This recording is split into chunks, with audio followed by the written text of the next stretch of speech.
क्या हो अगर आपका शरीर आधा आपका और आधा रोबोट का बना दिया जाए? और क्या हो जब आप अपने ही शरीर की कॉपी बना सके, यानी कि एक ऐसा शरीर का निर्माण कर सकते हैं जो हूबहू आपके शरीर के जैसा हो।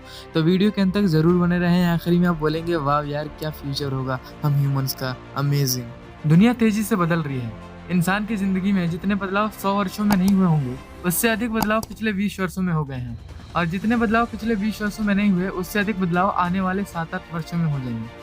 और इसका एक ही कारण है, टेक्नोलॉजी यानी कि तकनीक। आज हम बात करने वाले हैं भविष्य में आने वाली 4 ऐसी अकल्पनीय टेक्नोलॉजीज के बारे में जो मानव के पूरे भविष्य को बदल के ही रख देंगी। इन्फॉर्मेशन की एक नई दुनिया में आपका स्वागत है।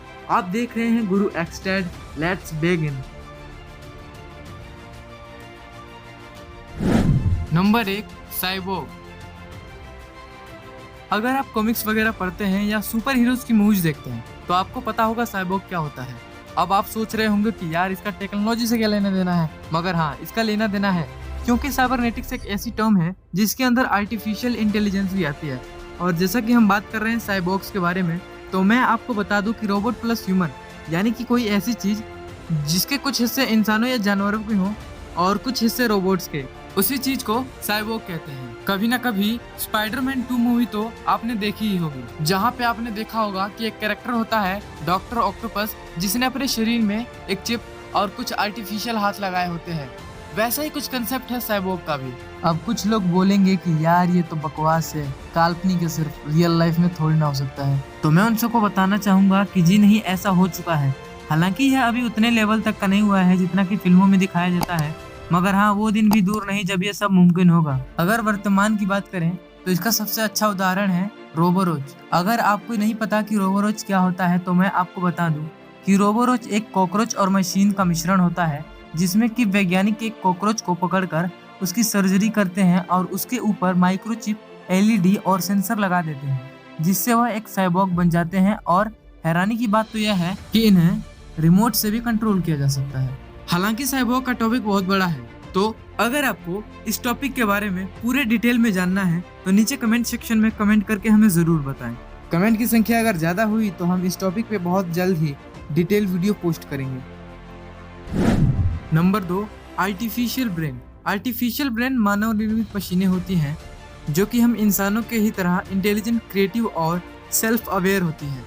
आज तक ऐसी कोई मशीन नहीं बनाई गई जो आर्टिफिशियल ब्रेन की तरह समझदार, पावरफुल और क्रिएटिव हो। हालांकि आर्टिफिशियल ब्रेन को अभी बनाया नहीं गया है, लेकिन यह केवल समय की बात है। न्यूरोसाइंस, कंप्यूटिंग और नैनो टेक्नोलॉजी के ट्रेंड को देखते हुए यह संभावना है कि आर्टिफिशियल ब्रेन लगभग 2030 तक बना ली जाएगी, क्योंकि इस टेक्नोलॉजी पर बड़े लंबे समय से काम चल रहा है। और जैसा कि हम सब जानते हैं, वर्तमान में उपलब्ध सुपर कंप्यूटर का प्रयोग बड़े बड़े टास्क पूरा करने के लिए किया जाता है।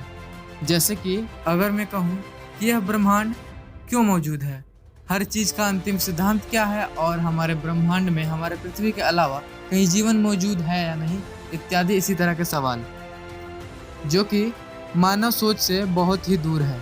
मगर आर्टिफिशियल ब्रेन के निर्माण के बाद यह हमारे लिए बहुत ही आसान हो जाएगा, क्योंकि आर्टिफिशियल ब्रेन ह्यूमन ब्रेन से कई गुना शक्तिशाली होगा, चाहे वह कुछ समझने की बात हो, इनोवेशन की बात हो या फिर कम्युनिकेशन की बात हो। और मस्तिष्क के पुनः निर्माण और बढ़ाने से हम ब्रह्मांड के हमारी समझने की शक्ति को आगे बढ़ाने और जीवन को आगे स्तर पर विकसित करने के लिए सशक्त होंगे।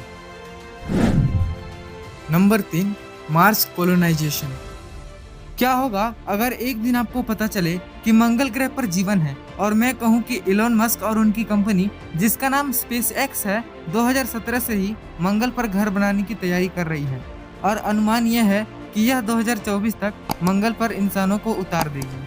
कुदरती संसाधनों के भूखे अमेरिका की नज़र अब मंगल ग्रह पर पड़ी हुई है। चीन और यूएस भी इनमें पीछे नहीं है, और भारत ने तो एक ही ट्रायल में मंगलयान भेज दिया था।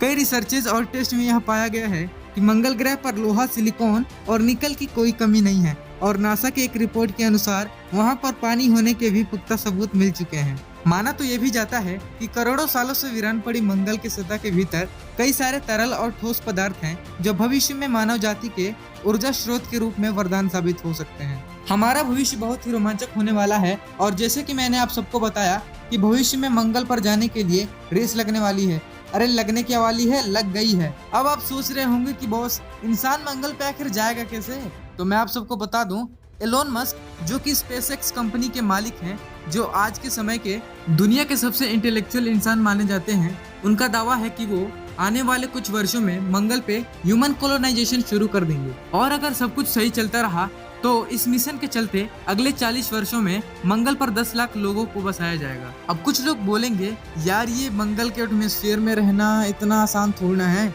और फिलहाल वहाँ ना तो कोई ऑक्सीजन है और ना ही सूरज से रेडिएशन से बचाने वाला ओजोन लेयर।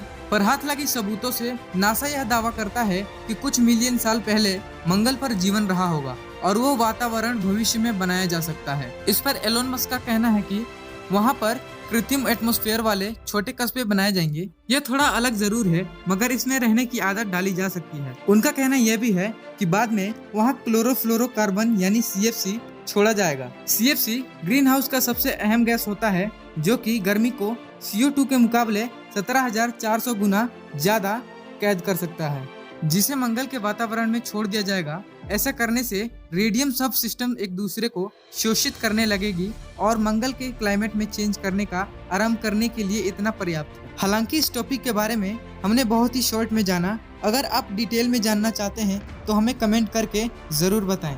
हम बहुत जल्द ही इसके ऊपर वीडियो पोस्ट करेंगे। Number 4, hyperloop. अभी के समय में ट्रांसपोर्ट के जो सबसे फास्टेस्ट अवेलेबल ऑप्शन है वो है एरोप्लेन, जिसके थ्रू हम अपने प्लेनेट पर एक स्थान से दूसरे स्थान तक आ जा सकते हैं।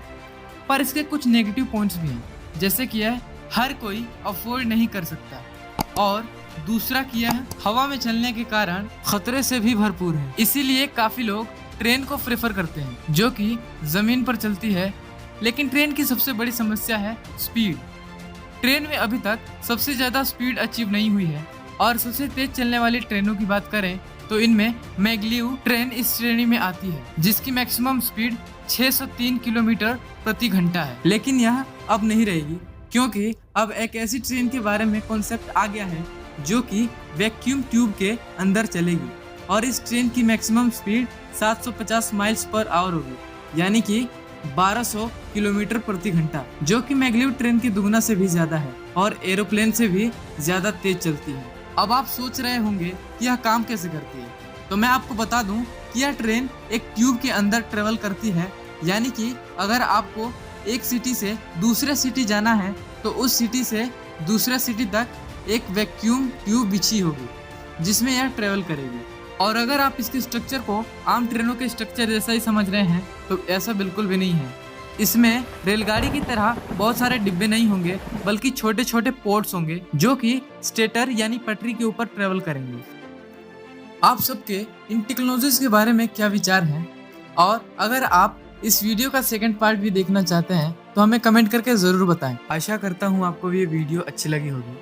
अगर वीडियो अच्छी लगी तो लाइक करें, अपने दोस्तों के साथ शेयर करें और हमारे चैनल को सब्सक्राइब करें। और हाँ, अगली वीडियो आप किस टॉपिक पे चाहते हैं ये कमेंट करना ना भूलें। Thank you. जय हिंद।